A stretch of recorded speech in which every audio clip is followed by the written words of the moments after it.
नमस्ते काका. नमस्ते. नमस्ते काका, तुम्ही कुठून आलात? मी आळेफाट्यावरून आळेफाट्यावरून. माझं प्रॉपर गाव वडगाव आणत. वडगाव. माझं नाव हनुमंतराज वळद. वर्ष 67 रनिंग चालू आहे. मला गेल्या 3-4 महिन्यापासून पाठ आग व्हायची पाठीची. काय ते कोणत्याही ठिकाणी मी आळेफाटा ठिकाणी गेलो, नारंगावला, आणि बऱ्याच ठिकाणी चौकशी केली, 14 नंबर इकडे तिकडे बऱ्याच ठिकाणी, पण कोणत्याही डॉक्टरने त्याचं निदान मला सांगितलंच नाही. ते अमुक याने होते, शुगरने होते, असं काहीतरी हे करून मी 4-5 ठिकाणी बरेच जवळजवळ 10-15 हजार रुपये वेस्ट केले असं मानायला हरकत नाही. आणि मग आमचे काही इंजिनियर, काजी म्हणून बिल्डिंगचे इंजिनियर होते, त्यांनी मला ह्या स्वास्थ्य हॉस्पिटल डॉक्टर बोर साहेब यांचा मला पत्ता दिला आणि मी त्या ठिकाणी आलो. तर मला पहिल्याच दिवशी त्यांच्या पहिल्याच 1-2 तासाच्या ट्रीटमेंटमध्ये माझा पूर्ण शोल्डर जवळजवळ 50-60% मला आराम मिळाला. आज तर पहिलाच दिवस काय, पहिल्याच दिवशी जर मला 50% आराम मिळत असेल, याचा अर्थ असा होतो की त्या डॉक्टरांना माझ्या विकाराचं, माझा जो आजार आहे त्याचं निदान समजलं, आणि ते निदान समजल्यामुळे त्यांनी एवढा मला परफेक्ट सल्ला दिला आणि आज ट्रीटमेंट बी दिलं त्यांनी. त्याच्यामुळं डॉक्टर बोर साहेबांचं मी हार्दिक अभिनंदन करतो. आणि अशाच प्रकारचं कोणाला जर काय आजार असेल त्यांनी अगदी बिनधास्त इथे यावं. काय, कारण मी ओरिजिनल आता मी प्रॉपर इथला आळेफाट्याचा आहे. नारायणगाव डेपो, एसटी डेपोमध्ये मी 15 वर्ष काम केलेले आहे, त्याच्यामुळे मला हा परिचय आहे. बर काका, तुम्हाला जो त्रास होत होता तो त्रास निदान होण्यासाठी ते काही चाचण्या केल्या होत्या का तुम्ही? चाचण्या म्हणजे ते डॉक्टर आपलं लिहून द्यायचे, हे करा, हे औषधं घ्या, ते औषधं घ्या.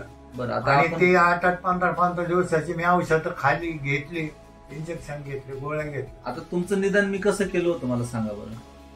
निदान म्हणजे तुम्ही मला नेमकं काय काय होतंय मला नेमकं, किंवा ते एक्सरसाइज करून करायला सांगितलंय, आणि त्याच्यातून तुम्ही ते ओळखलं. बरं, तुम्हाला हात लावला होता का? मी नाही, हात नव्हता. माझ्या त्याच्यामध्ये 3 फुटाच्या अंतरावर मी बसलोय. मला फक्त सांगितलं तुम्ही या प्रकारे बाबा मान उंच करून सांगा, तुम्हाला काय वाटतंय. तर मला ते ऍक्च्युली बरं वाटायला लागलं ना.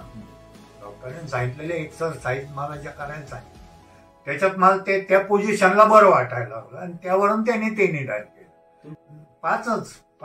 5 ते 6 मिनिटात मला त्यांनी ते क्लिअर सांगितलं की तुम्हाला असं होत असण्याची शक्यता आहे. तुमचा एक्सरे आणि एक्सरे केल्यानंतर पुन्हा एक्सरे मध्ये 100% तेच निघालं. 1% सुद्धा त्याच्यात दुसरं काही निघालं नाही. जे डॉक्टर साहेबांनी मला अगोदर सांगितलं होतं, एक्सरे मध्ये 100% तेच निघालं. तुम्हाला जेव्हा ट्रीटमेंट केली काका, तर त्या ट्रीटमेंट करताना सिस्टरांनी किंवा जो स्टाफ आहे त्यांनी तुम्हाला कशा प्रकारे उपचार केले? अतिशय चांगलं, अतिशय त्यांचं बोलणं, काम करण्याची पद्धत, तुम्हाला काय त्रास होतो का, प्रत्येक मोमेंटला अगदी ते इक्विपमेंट जे लावतात ते प्रत्येक वेळेला विचारते तुम्हाला काय त्रास होतो का. अतिशय चांगली सर्व्हिस. बरं, तुम्हाला जे उपचार केले ते उपचार काय होते हे तुम्हाला माहितीये का? त्याच्यात नावं सांगितलीत का तुम्हाला? नावं माहिती आहेत का? ते पिना लावणं, म्हणजे निडल लावलं, त्याला ॲक्युपंक्चर म्हणतात. ॲक्युपंक्चर ते काय इक्विपमेंट लावले त्यांनी. नंतर ते बॉल टाईप एक होतं, ते आपण कपिंग म्हणतात, कपिंग, ते मशीन लावलं. त्याच्यानंतर मानेखाली एक ते त्यांचं पॅड होतं, ते होतं. कमरेखाली पॅड होतं. मालिश केली, मॉलिश, स्टीम शोल्डरला वगैरे स्टीम सारखं होतं. असं आता मला एवढे त्याचे नावं माहित नाही ना, काय मेडिकलचं आपण त्या क्षेत्रात एवढं माहित नाही आपल्याला. ठीक काकू, पण 1 मिनिट, काकू बरोबर बोलतो. काकू, त्यांना किती त्रास होता? भरपूर त्रास होता. रात्री झोप लागायची का त्यांना? रात्र लागत होते. अच्छा, त्यांचा चेहरा आता असा जरा फ्रेश वाटतोय मगाच्या पेक्षा. तुम्हाला काय जाणवतंय? फ्रेश वाटतोय चेहरा. ठीक आहे. म्हणजे एकदम लय त्रास दिला त्यांनी 2-3 दिवस आता. तुम्हाला त्रास दिला, हा. पण त्यांचा त्रास होतो म्हणून तुम्हाला त्रास मला त्रास झाला. दिला. पण सगळ्यांनाच त्रास. रात्रीचं उठून हा चौपाट चोळायचा. अच्छा, नाही ठीक आहे. आता जे आपण उपचार केलेत ना, हे उपचार आपल्याला थोडे दिवस घ्यायला लागतील, 10 दिवस ते 15 दिवस. त्यानंतर काका पूर्ण बरे होतील. फक्त त्याच्यात नंतर मेडिसिनचा जो कोर्स आहे औषधांचा, तो आपल्याला व्यवस्थित करणं गरजेचं आहे. ठीक आहे. तर मी पेशंट, आता बरेचसे आम्ही असे व्हिडिओ तयार केलेत. आम्ही प्रत्येक पेशंटचा व्हिडिओ घेत नाही, तेवढा वेळ नसतो. एखाद्या पेशंटचा एक्सपिरियन्स पेशंट समोरच्या इतर पेशंटला पण समजावा आणि पेशंटचं निदान लवकर होऊन उपचार लवकर व्हावे, यासाठी आम्ही आज हा व्हिडिओ तयार करत आहे. तर आता तुम्ही पाहताय 6 महिने त्रास असलेला पेशंट फक्त 2 तासामध्ये जर 50% त्याला रिलीफ मिळत असेल, तर बाकीचे बरेचसे पेशंट असे असतात की त्यांना आजाराचं निदानच माहीत नसतं.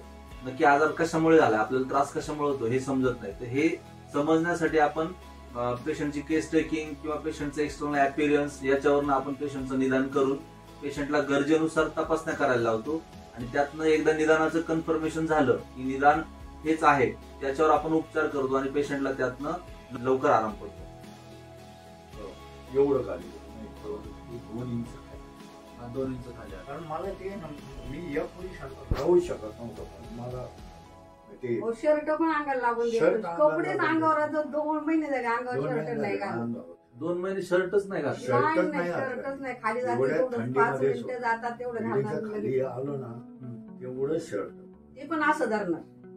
म्हणजे एवढी आग व्हायची. आता तुम्हाला आग वाटते का? नाही, आग म्हणजे आता ते ट्रीटमेंट घेतलंय ना, ते जाणवतंय थोडं. पण फरक तर अगदी 100% कारण आणि तेव्हा अशी शर्ट धरून आणि आली मी होती. तसं मला बरं वाटत नसतं. हे शोल्डर आहे ना, मी असे नाही, मग तुम्ही बसताना पण तुमचे शोल्डर असे वरती होते ना. वर असं हात. ते- आता तुम्ही आधार न घेता मोकळ्या आधार बसता. न घेता माझ्या या पोझिशनला मी आता डॉक्टरांनी सांगितले हे त्रास सहन करायचा तुम्ही. काय करायचं? दुर्लक्ष करायचं. दुर्लक्ष करायचं त्याच्यावर. गोळ्यांनी आम्ही गोळ्या दिल्या तर शुगर वाढत. आता पण सांगितलं. रात्रभर सहन करण्याची मर्यादा असते ना. 3 दिवस तर पारच म्हणजे झोपच नाही. ते आग झाली का खाणं पिणं कमी करायचं, खाणं पिणं कमी, बरं झोप नाही आणि जेवण शुगर टेस्ट करायची. सोबत जाऊच नका. आणि ते दिवसात 2 वेळा फोन कर. आज गेलते का, काल गेले. परवा तर विषय तुमचा चालू होता, मग नाही का तुम्हाला लगेच हा, फोन केला. आनंद फोन. चला चालेल. Okay okay. 8-10 दिवस तुमच्या सांगितले.